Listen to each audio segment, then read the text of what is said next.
This image that you see in front of you is of Michael Jackson, of course, and he's holding an award.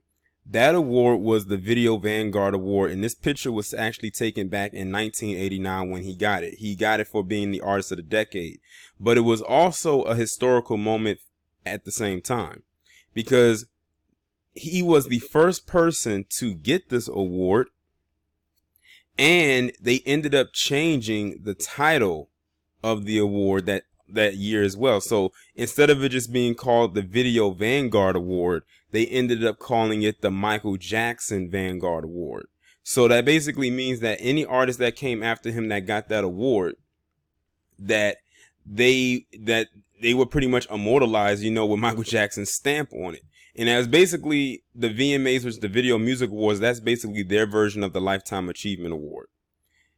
And it had that title ever since. Like, it never changed. It was always the same.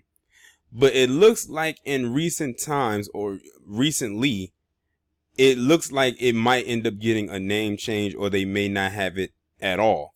And we know why that is. If y'all don't know, the VMAs is about to come up. The VMAs is always in August. When it airs, I'm not sure, because I haven't watched the VMA in a couple years. But they are in talks of wanting to either change the name of this award or get rid of it altogether, because that fraud documentary that came out back in March that aired at Sundance, and then you had Oprah Winfrey have to do those interviews with those two lying frauds, Wade Robson and James Safechuck.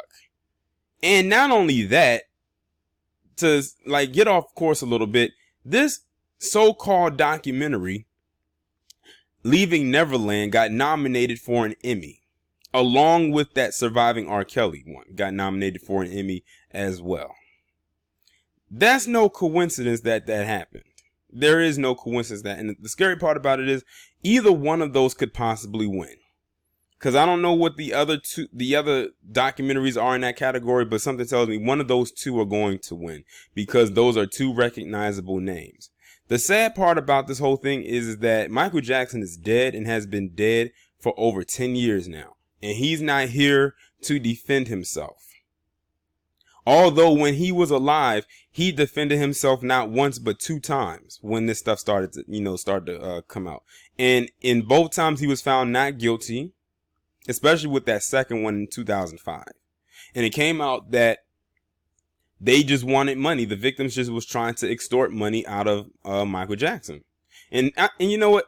If you look at the business endeavors that Michael Jackson has accrued over his lifetime, and I'm talking about going all the way back to when in his Thriller days, probably even before then, starting with him getting that Beatles catalog and all the way forward, that man knew how to run business.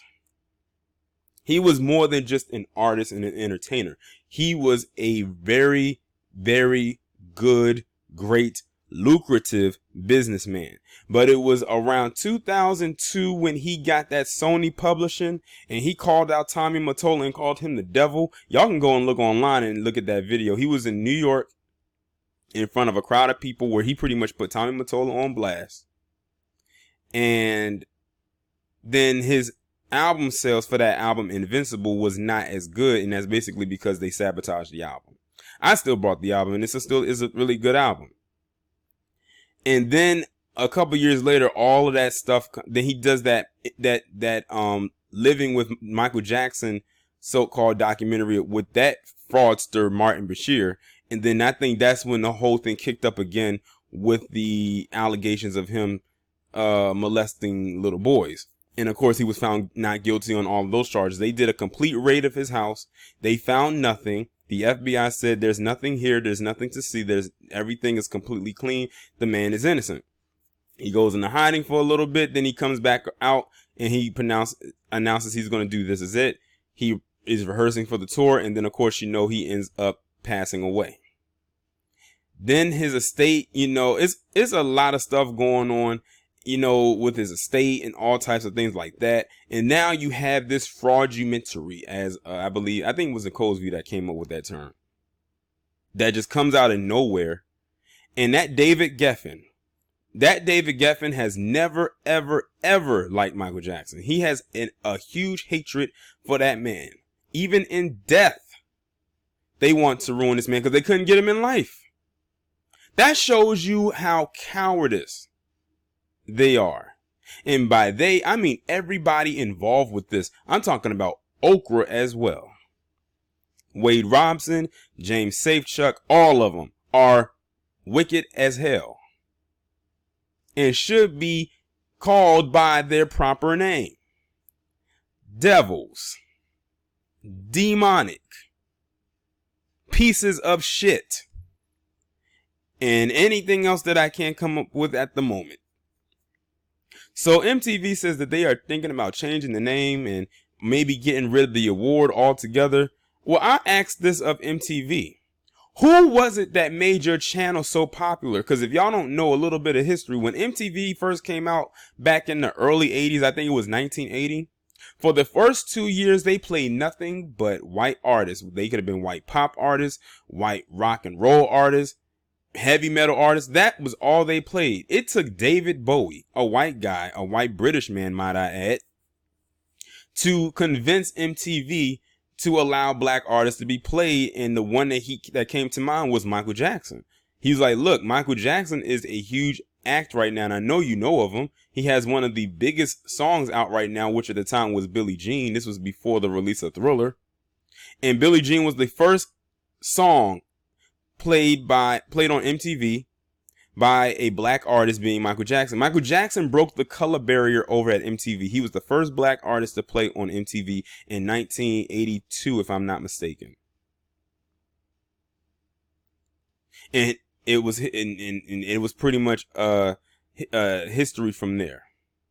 Then other artists started to come in, and then that's when it became more, diverse. But it was Michael Jackson that set the standard over at that network. And for them to actually believe this so-called documentary, if you want to call it that, because I don't call it, I don't want to refer to it as that, because that's not what it is. It's a fraud. It's fake and phony. As the two so-called victims, and Okra Wigfree, and excuse me, and David Geffen, and all of them. Now, Michael Jackson has had a cloud, and I mean a huge, thick, dark cloud of controversy and scandal hovering over him throughout a good chunk of his adult career. Now, in 1993, when those first allegations came up, the award was still fresh. It was still fairly new. It was only around for about, 4 years. They didn't snatch it then. Fast forward to 2005. Over 10 years have passed. And it's still there. Fast forward to 2019. Now they want to get rid of it. It's because the man is deceased. Now they're questioning the whole thing. Listen, they can try all they want, but at the end of the day, Michael Jackson is still the king of music. I refuse to just limit him to the king of pop, because he covered many genres of music. If you really go look through his catalog, you will be able to hear the different types of music he sampled or used in his music.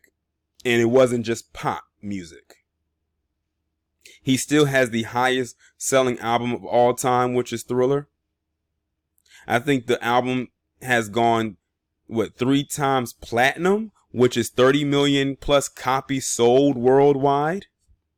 Like, this is stuff right here that cannot be taken away from him, no matter how many times or how many so-called documentaries or whatever they want to create up against this man, even in death, which I think is just so, like I said, cowardice in nature. Like, y'all can't even go after the man when he's alive. You got to go after him when he's dead. That's very weird. That's very weird, but it doesn't surprise me in the least bit.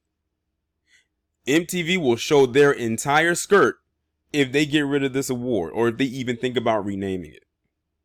And should they do so, I hope whoever is the recipient of that award, if this was me, this is how I would do it. If I was to be an artist and I won that award and they changed the name of it, I would be one of the first ones to say, thank you or salute to Michael Jackson. That would be the first words out of my mouth. The greatest entertainer that ever moonwalked on this earth. That's how I would start my speech out, and then I will go into the whatever else I have to say. Of course, I would probably end up on all those damn gossip rags and probably TMZ by the next day or probably the next hour. But so what? You got to give kudos where kudos has to be given, and pay homage, of course, because, you know, it's Michael Jackson. I never believed for a second of those allegations that were put out against this man.